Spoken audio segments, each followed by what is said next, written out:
Patay ang isang aso sa Ilocos Sur matapos pagtulungang hampasin. Ilang aso rin ang namatay sa Iloilo na hinihinala namang nilason.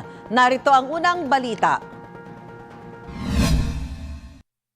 Nag-viral sa social media ang mga larawan ng namatay na aso sa isang subdivision sa Santa Barbara, Iloilo. Hinihinalang nilason ng mga aso. Ayon sa kapitan ng barangay Balabag, wala silang natanggap na reklamo tungkol sa mga aso. Pero aminado siyang maraming asong pag-alagala sa kanilang lugar. Pero hindi raw ito dahilan upang lasunin ng mga aso. Hindi tagani pwede ka hampak ido. Hindi tagani pwede ka patay ka ido ng tirohon. Karon hiluan mo pa. Violation na sa ara na sa Animal Welfare Act. Sinisikap ng GMA Regional TV 1 Western Visayas na kunin ang panig ng subdivision. Sa Cebu City, arestado ang isang lalaki matapos buhusan ng kumukulong tubig ang isang aso. Nagtamo ang aso ng paso sa likod at tagiliran. Depensa ni Jason Fuentes, palagi siyang inaatake ng aso. Pero aminado siyang mali ang kanyang ginawa at pinagsisisihan daw niya ito.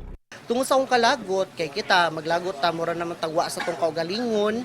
So na-realize na ko nga ang ero is akong gibubuan og tubig init. So na-realize jud nako nga sayop jud ang ako ang gibuhat. Hindi magsasampa ng kaso ang may-ari ng aso.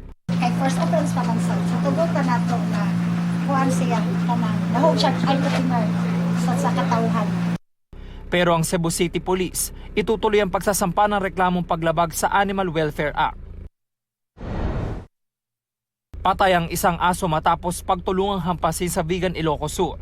Aksidente raw nakawala ang aso sa pagkakatali at biglang pumasok sa isang bahay. Aminado ang mga residente sa pagmamalupit sa aso.